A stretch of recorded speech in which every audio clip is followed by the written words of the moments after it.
जय हिंद बच्चों। आज हम लोग सीबीएसई 10th बोर्ड का जो है क्लास नंबर 5 करेंगे। जो हम लोग लास्ट 60 डेज का सीरीज चला रहे थे उसमें फर्स्ट क्वेश्चन हम लोग देखेंगे। फर्स्ट क्वेश्चन कह रहा है कि the quadratic polynomial whose sum of 0 is 3 and product of 0 is -4। तो क्वाड्रेटिक जो है पॉलिनोमियल बताना है, तो इसको निकालने का क्या होता है कॉन्सेप्ट। तो हम लोग इसको लिखते हैं x square minus alpha plus beta x और प्लस में अल्फा इंटू बीटा।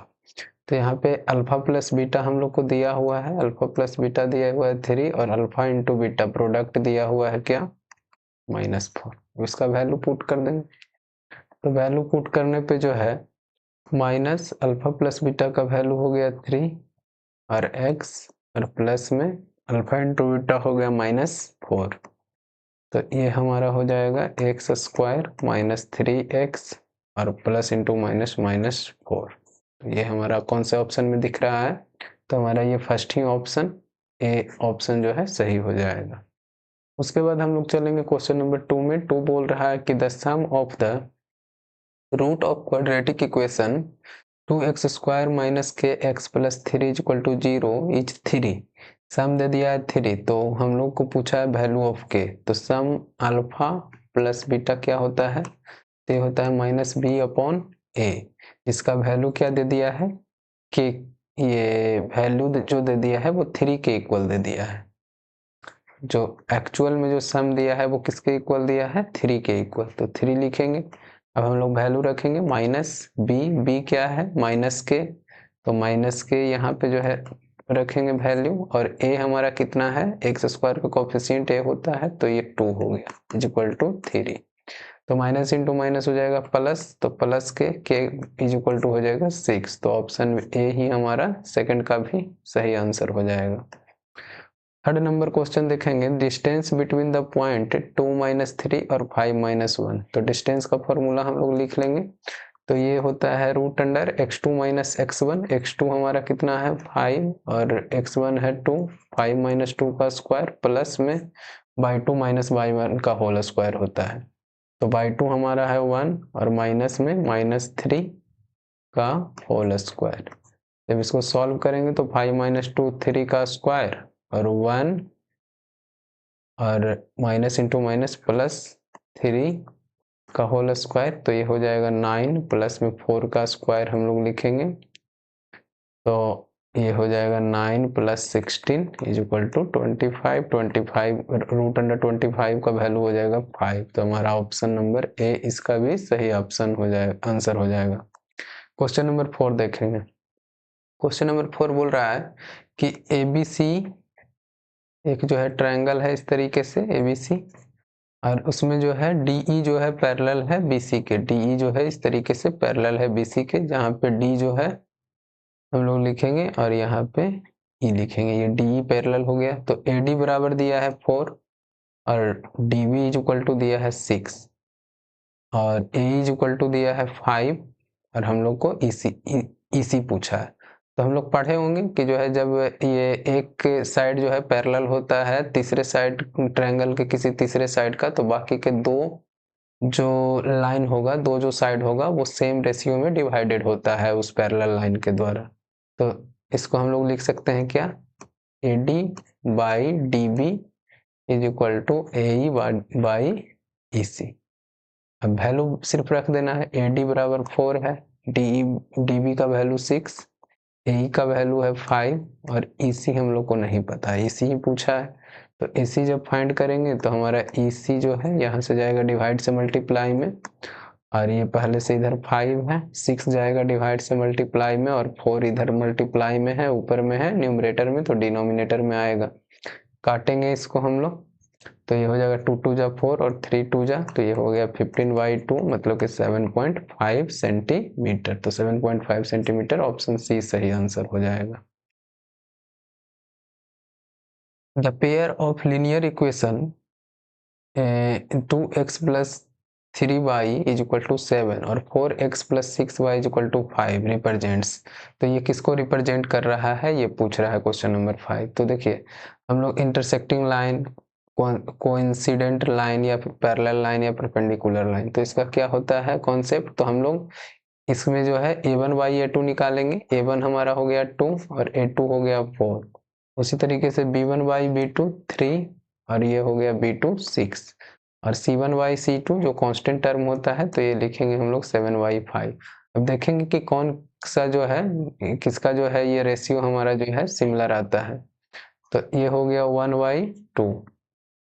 उसके बाद इसको भी जो है हम लोग सिंप्लीफाई करेंगे तो ये भी 1 बाई 2 होगा, लेकिन ये तो 7 बाई 5 ही रह जाएगा। मतलब ये दोनों तो इक्वल हो गया लेकिन ये इक्वल नहीं हुआ। तो a1 by a2 is equal to b1 by b2 आया है, लेकिन not is equal to c1 by c2 आया है। तो इस कंडीशन में हम लोग का क्या बनेगा, ये कोइंसिडेंट लाइन बन जाएगा, है ना। क्या नहीं ये पैरेलल लाइन होगा, ये पैरेलल लाइन का होता है। a1 by e2 is equal to b1 by b2 not is equal to c1 by c2 होता है पैरेलल लाइन का कंडीशन। उसके बाद जो है 6 नंबर देखेंगे कि if tan a is equal to 3 by 4 then sin a into cos a। तो tan a हमारा दिया हुआ है 3 बाई 4 और tan a is equal to हम लोग क्या पढ़े हैं ट्रिगोनोमेट्रिक आइडेंटिटी जो जब पढ़ रहे होंगे तब, तो ये होता है tan theta is equal to perpendicular by base. तो हम लोग को यहाँ से हाइपोटेनस मिसिंग है तो हाइपोटेनस हम लोग निकाल लेते हैं। तो हाइपोटेनस इज इक्वल टू होता है root under p square plus b square. तो root under p square, p हमारा हो गया 3 और बी हो गया हमारा 4 का स्क्वायर। तो इसको लिखेंगे हम लोग 9 प्लस 16 मतलब कि रूट अंडर 25 जिसका वैल्यू होता है 5, मतलब एच आ गया हमारा 5। अब हम लोग को इसका वैल्यू निकालना है। तो साइन ए इक्वल टू क्या होता है, ये होता है परपेंडिकुलर अपॉन हाइपोटेनस और इनटू में कॉस ए बराबर भी हो जाएगा परपेंडिकुलर अपॉन हाइपोटेनस। परपेंडिकुलर हम लोग का कितना है 3, सॉरी कॉस ए होगा हमारा बेस अपॉन हाइपोटेनस, ये हो जाएगा बेस अपॉन हाइपोटेनस। तो ये हो जाएगा 3 बाई 5 इंटू 4 बाई 5।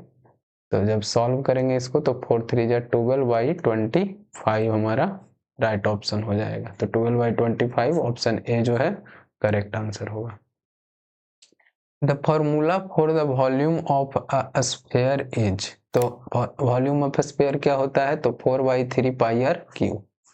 उसके बाद जो है हम लोग 8 में चलेंगे तो बोल रहा है कि if the radius of a sphere is doubled तो इट वॉल्यूम बिकम। तो यहाँ पे देखिए रेडियस जैसे मान लिया कि फर्स्ट में जो है शुरुआत में रेडियस ए है और नेक्स्ट टाइम जो है जब इसको डबल कर दिया जाता है तो रेडियस क्या हो जाएगा 2a हो जाएगा। तो वॉल्यूम में जो है क्या फर्क पड़ेगा, तो वॉल्यूम निकालते हैं। वॉल्यूम क्या होता है, वॉल्यूम हो जाएगा स्फीयर का 4 बाई 3 पाई आर क्यू। तो 4 बाई 3 पाई ए क्यू हो जाएगा।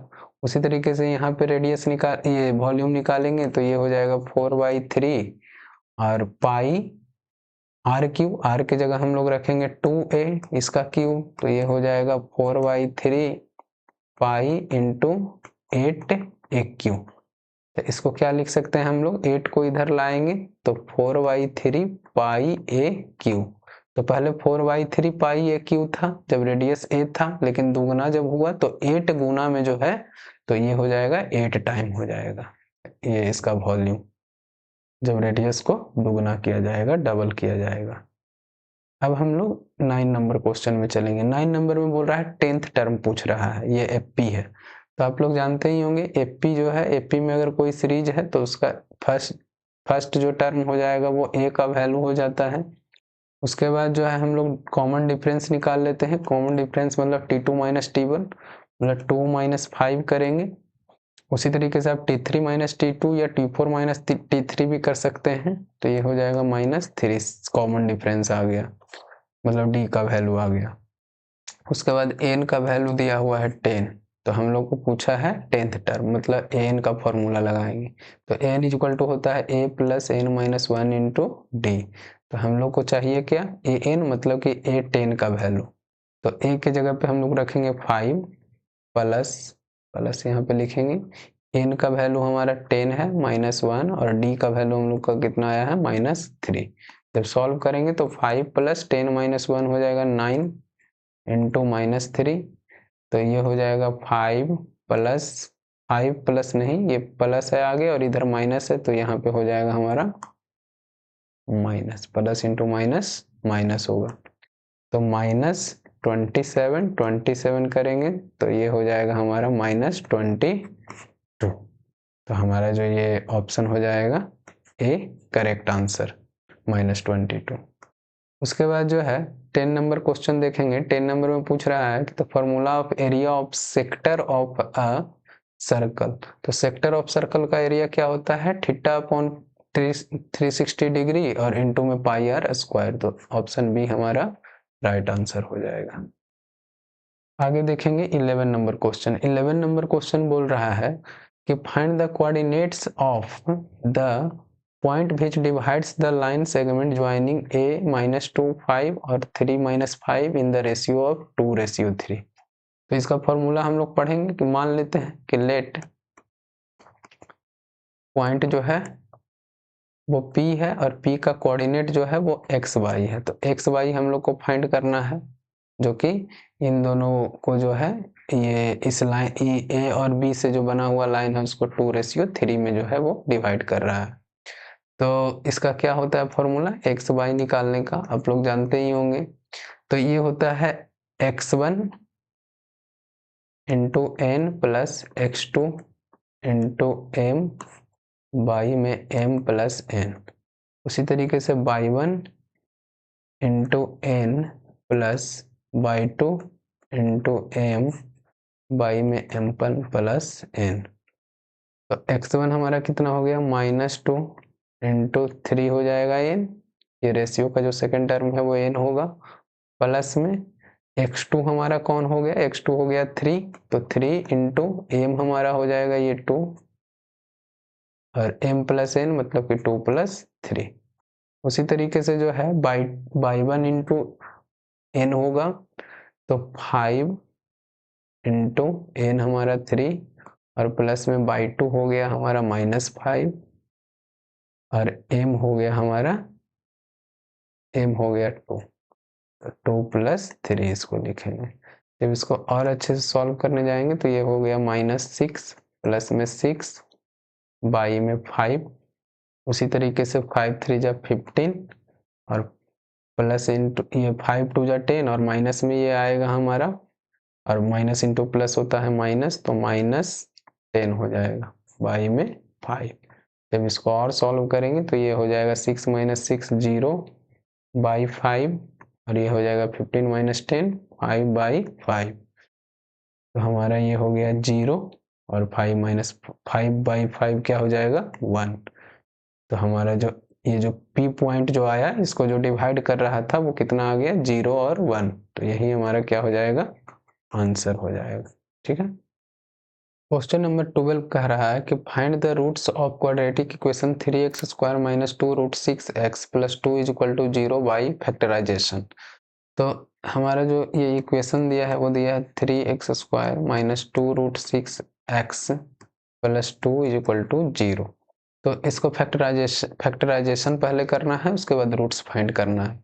तो हम लोग ध्यान रखेंगे कि ये जो x² का कोफिशिएंट है और ये कांस्टेंट टर्म को जो है इसका प्रोडक्ट 6 आता है, तो -2√6 को इस तरीके से हम लोग को ये डिवाइड करना है, ये अलग करना है कि जो है मल्टीप्लाई करने पे कितना आना चाहिए 6 आना चाहिए। तो हम लोग इसको लिख सकते हैं -√6x और -√6x और प्लस में 2 = 0, तो इसको ऐड करेंगे तो -2√6x भी आ जाएगा और मल्टीप्लाई करेंगे तो हम लोग का √6 × √6 मतलब -√6 × -√6 आ जाएगा 6 के बराबर। अब यहाँ से हम लोग कॉमन लेंगे, क्या कॉमन हो जाएगा तो जरा देखेंगे ध्यान से।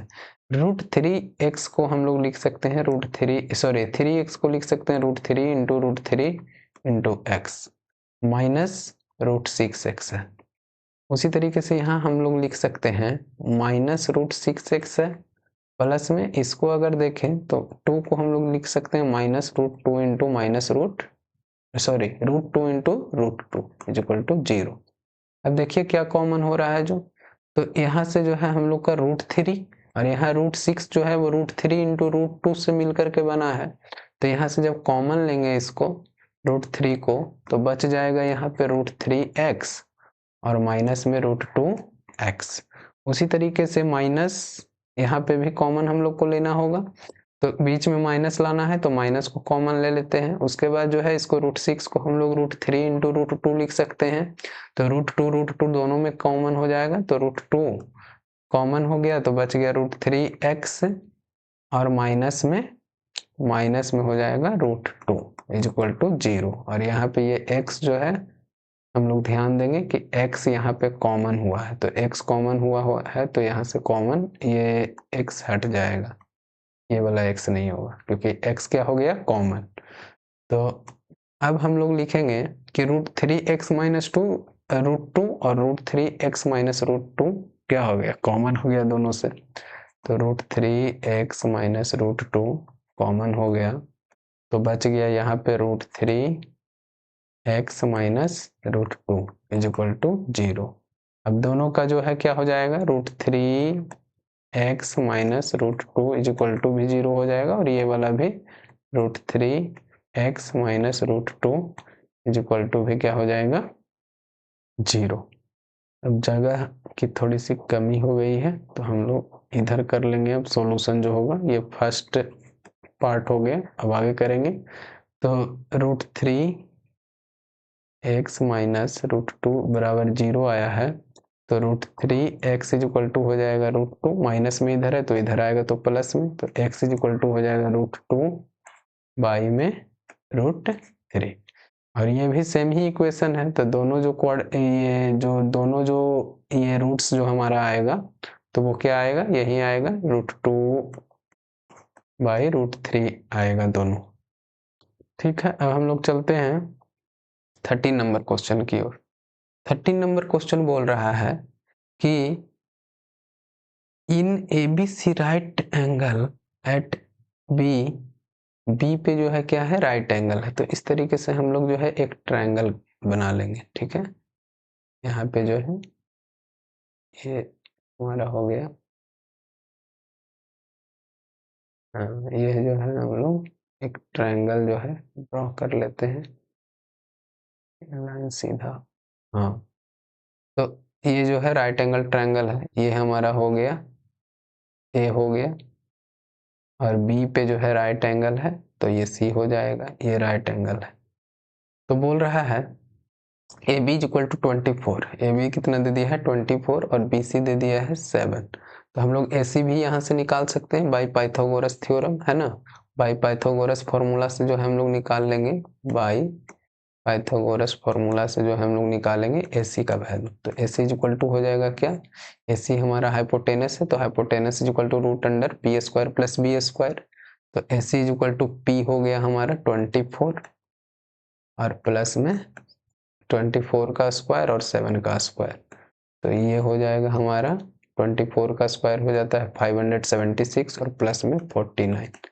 तो जब इसको हम लोग ऐड करेंगे तो ये 9 6 हो गया 15 और 7 4 तो ये हो जाएगा 625। और ये 625 को हम लोग लिख सकते हैं 25 का स्क्वायर, स्क्वायर से स्क्वायर रूट कैंसिल, मतलब ये 25 आ गया। AC का वैल्यू कितना आ गया है 25। अब हम लोग को वैल्यू पुट करना है कितना, इसमें साइन ए में। तो फर्स्ट पूछ रहा है साइन ए, तो साइन ए हम लोग पढ़े हैं, साइन ए क्या होता है परपेंडिकुलर अपॉन हाइपोटेनस। तो परपेंडिकुलर इसमें कौन है, साइन ए के थ्रू देखेंगे तो परपेंडिकुलर हो जाएगा BC और हाइपोटेनस क्या है AC। तो BC का वैल्यू कितना दिया है, BC का वैल्यू दिया है 7 और AC का वैल्यू कितना आ गया है हमारा 25। तो साइन ए का वैल्यू आ गया 7/25। उसी तरीके से सेकंड नंबर क्वेश्चन भी कर सकते हैं, कॉस C का वैल्यू पूछा है। तो कॉस C याद कीजिएगा, ट्रिगोनोमेट्रिक आइडेंटिटी में हम लोग पढ़े होंगे कि ये होता है बेस अपॉन हाइपोटेनस। तो C के अकॉर्डिंग देखना है, तो C हमारा यहाँ है, तो C के सामने वाला जो अपोजिट जो साइड होगा वो क्या हो जाएगा परपेंडिकुलर, और ये जो उसके साथ वाला जो साइड होता है वो बेस हो जाता है। तो बेस हमारा हो जाएगा BC, है ना, C के अकॉर्डिंग जो है बेस हो जाएगा उसका BC और हाइपोटेनस हमारा जो है AC हो जाएगा। तो ये BC जो है क्या हो गया 7 और 25। ध्यान देना है कि दोनों का जो ये आंसर जो सेम आया है वो किसके कारण हुआ, एंगल के कारण। साइन ए पूछ रहा था ए के अकॉर्डिंग और कॉस सी पूछ रहा था सी के अकॉर्डिंग, तो एंगल के अकॉर्डिंग जो है बेस और परपेंडिकुलर चेंज हो जाता है। क्वेश्चन नंबर 14 कह रहा है the radii of two concentric circle are 7 centimetre and 10 centimetre, तो find the area of the region between them. तो दो सर्कल बनाना है हम लोग को। कंसेंट्रिक सर्कल देखिएगा कैसा होता है, जो ये हमारा एक फर्स्ट सर्कल हो गया, सेकंड सर्कल भी हम लोग बनाने का कोशिश कर लेते हैं। हाँ, तो इसी तरीके का होगा लेकिन थोड़ा सा और इसको हम सुधारने का कोशिश करते हैं।